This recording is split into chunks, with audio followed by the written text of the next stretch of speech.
They say you can't judge a book by its cover.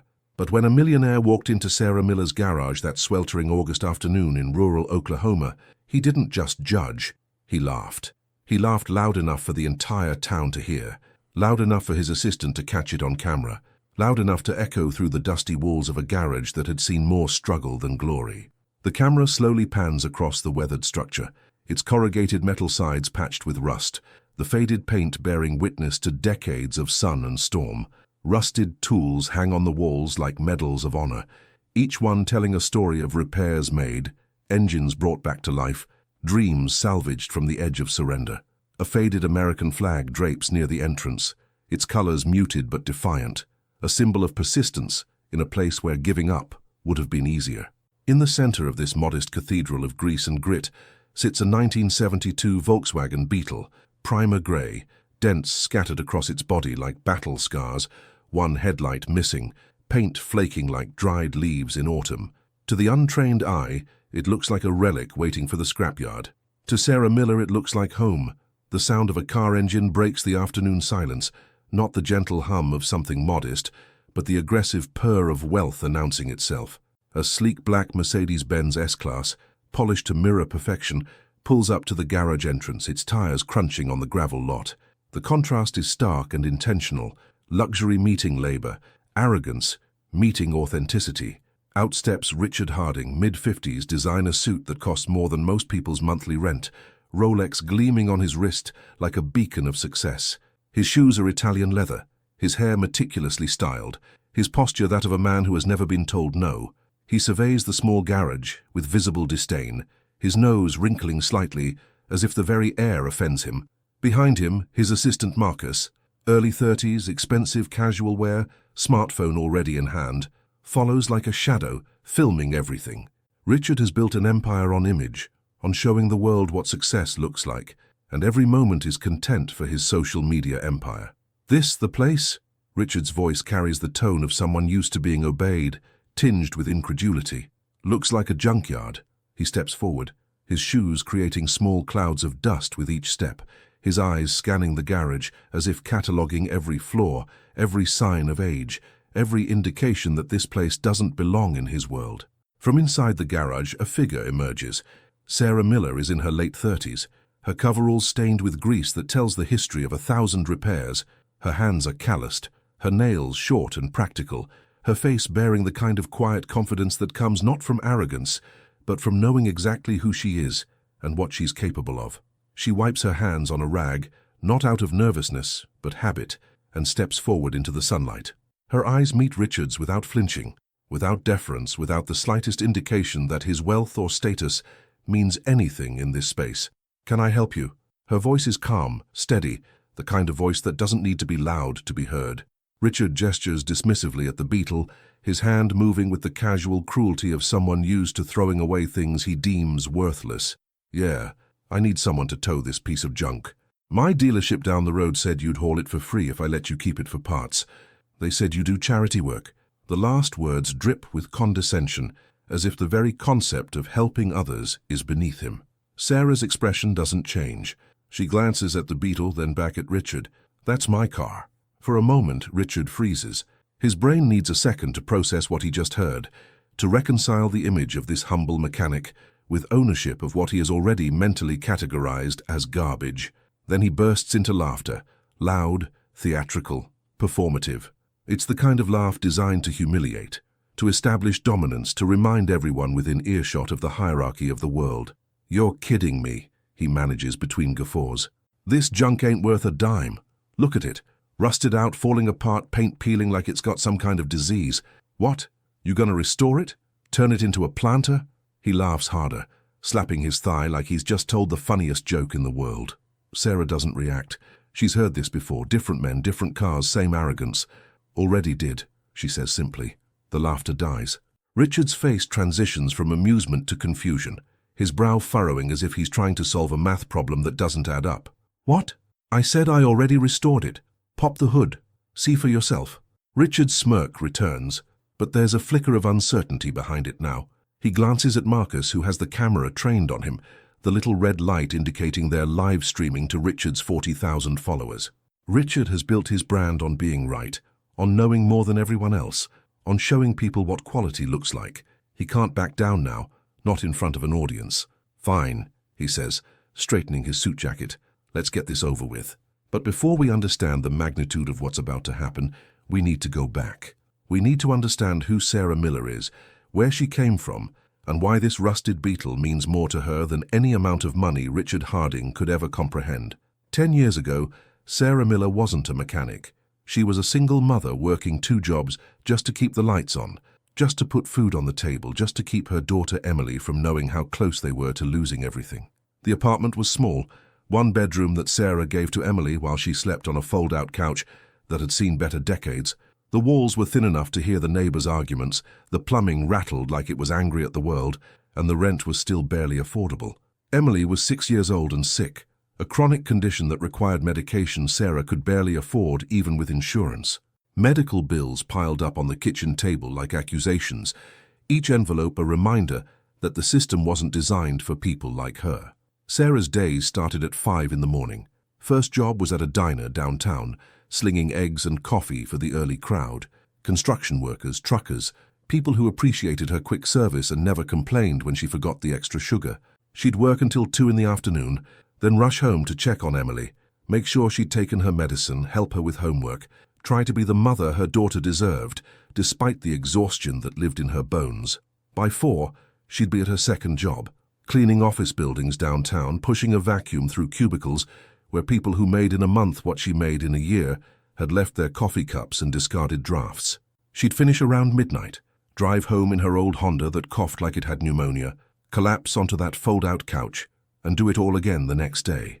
But in the quiet hours, those precious moments between Emily falling asleep and Sarah's body demanding rest, she'd sit at the kitchen table with a lamp that flickered like it was trying to Morse code for help, and she'd read car manuals, engine diagrams, repair guides she'd borrowed from the library. Her father had been a mechanic, back when mechanics were artists and cars were puzzles you solved with patience and intuition. He died when Sarah was 15, a heart attack in his own garage, surrounded by the tools and engines he loved. Before he passed, he'd taught her everything he could, how to listen to an engine and hear its story, how to diagnose problems not by guessing but by understanding, how to bring broken things back to life. "Sarah," he'd say, his hands black with grease, his smile warm despite the hard days, "an engine's got a heart just like we do. You treat it with respect, you listen to what it's telling you, and you can fix anything. Don't matter if it looks dead. There's always a way to make it run again. You just gotta believe it's worth saving."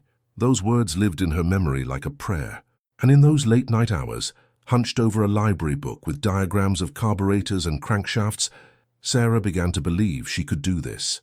She started small, offering to fix neighbors' cars for cash under the table. $50 to replace brake pads, $75 for an oil change and filter, $100 to diagnose why Mrs. Patterson's minivan was making that clicking sound no one else could figure out.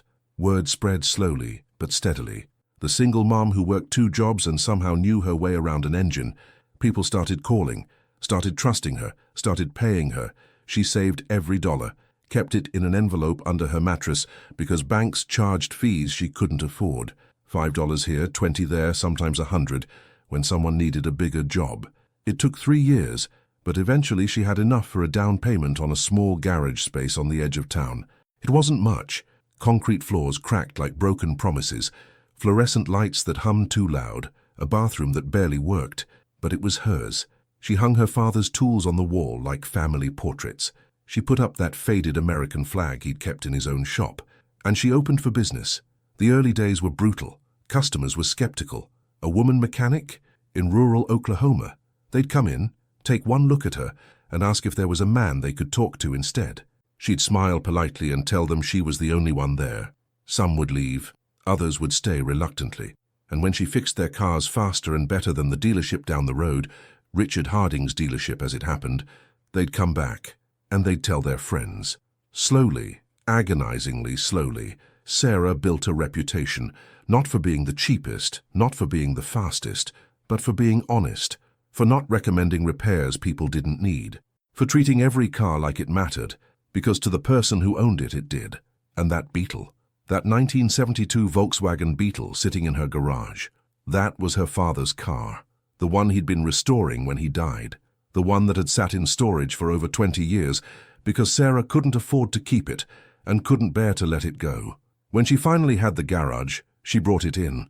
Everyone told her it was hopeless. The frame was rusted. The engine was seized. The interior was destroyed by time and mice. It would cost more to restore than it was worth. But Sarah didn't care about worth. She cared about memory. She cared about promise. She cared about finishing what her father started. For 3 years, in the hours between paying jobs, she worked on that Beetle, stripped it down to the frame, sand-blasted the rust, welded new metal, rebuilt the suspension. And the engine, oh, the engine. She didn't just restore it, she reimagined it. Researched turbocharger kits designed for vintage Volkswagens, ordered parts piece by piece, saving for months to afford a custom ECU, fabricated an intercooler by hand because the off-the-shelf options didn't fit, learned to weld aluminum because she couldn't afford to pay someone else. Every bolt she turned was a conversation with her father. Every problem she solved was proof that his lessons hadn't been wasted. Every time she wanted to quit, and there were many, she'd hear his voice. Don't matter if it looks dead. There's always a way. You just got to believe it's worth saving. And now, 3 years later, the Beetle wasn't just restored, it was transformed. Under that primer grey exterior, behind that missing headlight and those dents she'd intentionally left as reminders of where it came from, sat an engine that made 280 horsepower. It could run a quarter mile in 12.4 seconds. It had been dyno tested. It had been track tested. It was faster than cars worth 10 times as much. But none of that mattered to Sarah. What mattered was that her father's car, the car everyone said was worthless, was alive. And now Richard Harding, a man who made his fortune selling overpriced cars to people who cared more about image than substance, stood in her garage, laughing at it. Sarah walks to the front of the Beetle and releases the hood latch. It pops open with a metallic click that echoes in the garage like a starter pistol. Richard steps forward, his expensive shoes crunching on the oil-stained concrete, his expression that of someone about to confirm what he already knows. Marcus keeps the camera trained on him, the phone screen showing 40,000 viewers watching live. The chat is moving fast, laughing emojis, comments mocking the junk car, people making jokes about rust buckets and garage sales.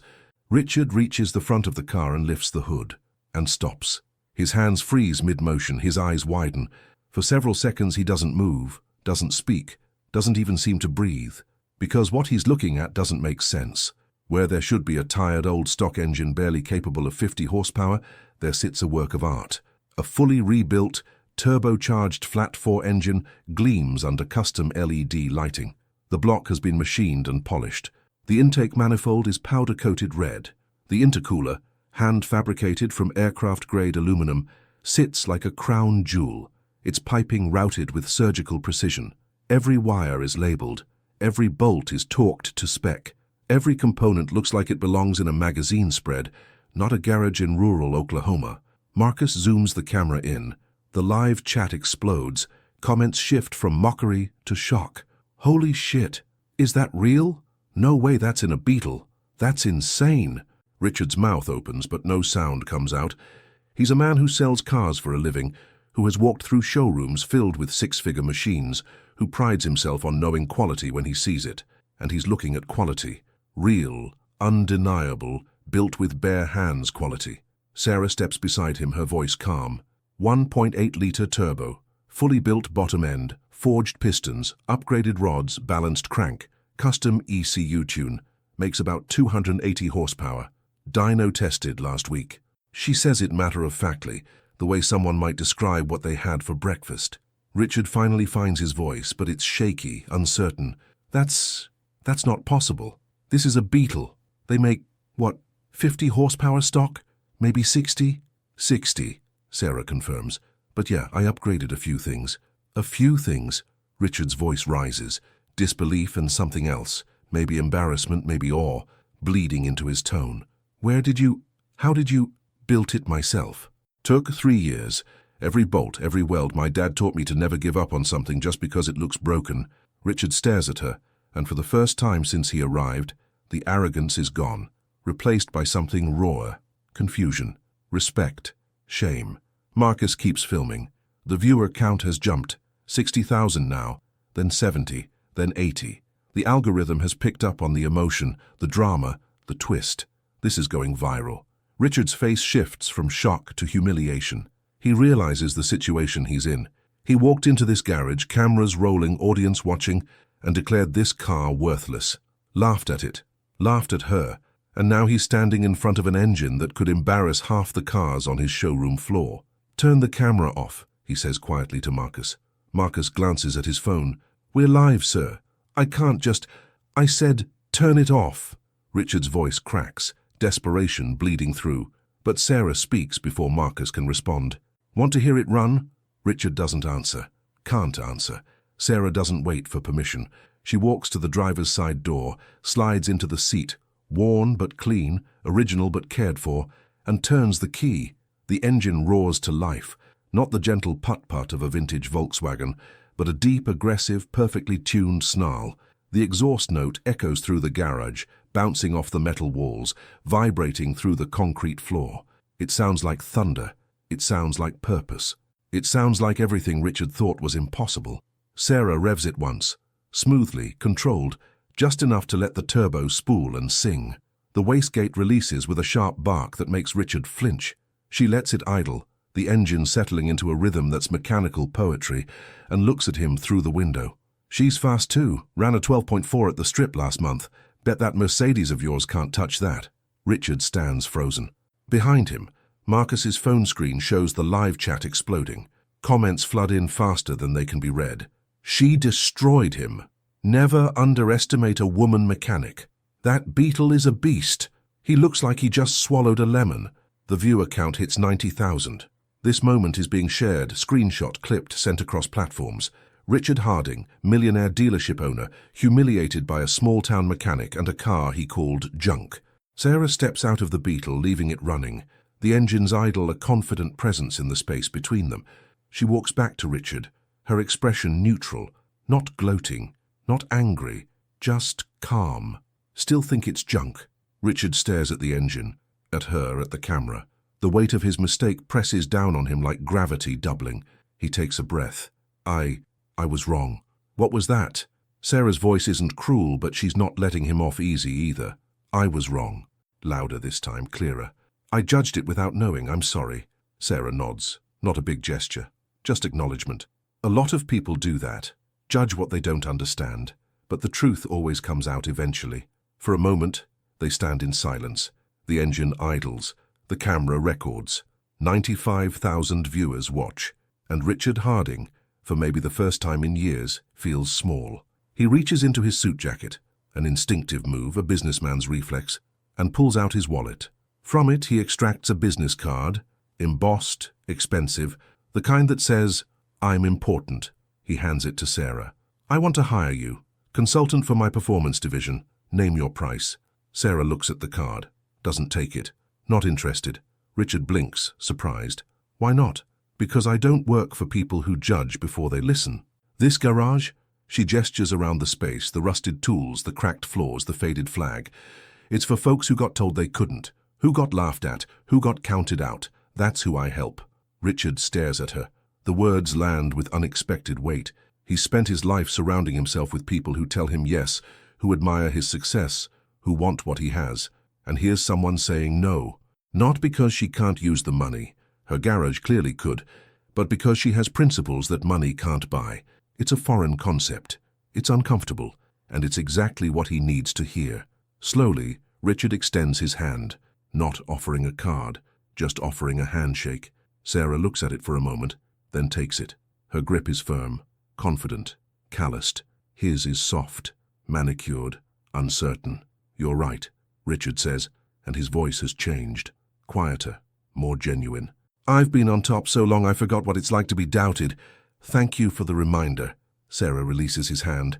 "Apology accepted." Richard turns to Marcus. "Post the whole thing. Don't edit a second. People need to see this." Marcus nods, still filming. The viewer count is at 110,000 now. This video will be shared millions of times. It will spark conversations about class, about judgment, about what real value looks like. But none of that matters in this moment. What matters is that Richard Harding, humbled, walks back to his Mercedes. Sarah watches him go, then walks to the Beetle and turns off the engine. The garage falls silent again. She wipes her hands on her coveralls and gets back to work.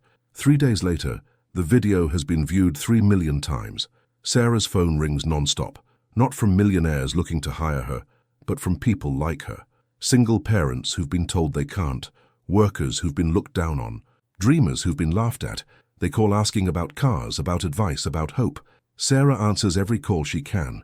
She hires an assistant, a young woman named Jenna, who grew up in foster care and wants to learn the trade. The garage stays small, but the impact grows. News outlets call. Podcasts want interviews. Other mechanics reach out to collaborate. Sarah turns down the big offers. She doesn't want to be famous. She wants to fix cars. She wants to prove that worth isn't determined by appearance. She wants to honor her father's memory. Richard Harding, for his part, changes. Not overnight. Arrogance built over decades doesn't vanish in a moment. But he starts asking more questions, listening more. He visits Sarah's garage again a few weeks later, not with cameras, but alone. He asks about her process, about the Beetle, about her father. They talk for 2 hours. When he leaves, he doesn't offer money. He offers respect. And he keeps his word. The video stays online, unedited, a permanent testament to his humility. The Beetle remains in Sarah's garage, a fixture, a symbol. She drives it sometimes, on weekends, on back roads where she can open it up and feel the turbo spool, where she can remember her father's voice and know that his lessons weren't wasted. People still come to see it, to take pictures, to hear the story. Sarah tells it every time, never tired of it, because it's not just a story about a car. It's a story about persistence, about believing something or someone is worth saving, about refusing to accept the world's judgment of what has value. And on quiet nights, when the garage is empty and the world is still, Sarah sits on her workbench and looks at that Beetle, primer grey, dense and all, and smiles. Because it's not junk. It never was. It just needed someone who could see past the surface, someone who understood that worth isn't about how you look, it's about what you're made of. It's about the heart that keeps beating even when everyone says it's dead. It's about the hands that refuse to give up. And it's about the voices from the past, fathers who taught daughters, teachers who believed in students, friends who saw potential where others saw waste, that echo forward, generation after generation, reminding us that broken things can be beautiful, that underdogs can win, that a car dismissed as junk can become a legend. Sarah Miller proved that, not with words, with a wrench, with grease, with 3 years of late nights and bloody knuckles and the unshakable belief that her father was right, that it doesn't matter if something looks dead. There's always a way. You just have to believe it's worth saving. And sometimes the world watches. Sometimes a millionaire learns humility. Sometimes 3 million people see a video and realize that the things they've dismissed, the people they've underestimated, might be more than they ever imagined. Sometimes a 1972 Volkswagen Beetle with dents and primer and a missing headlight becomes a symbol of something bigger, a reminder that you can't judge a book by its cover, a reminder that real value isn't loud or polished or expensive. It's quiet, it's determined, it's built by hand in a garage where the rent is barely affordable and the tools are inherited, and the only thing more powerful than the engine is the heart of the person who built it. So the next time someone tells you something's worthless, a car, a dream, a person, remember Sarah Miller. Remember that Beetle. Remember that truth has a way of revealing itself, and that sometimes when you pop the hood, what's inside is more extraordinary than anyone could have guessed.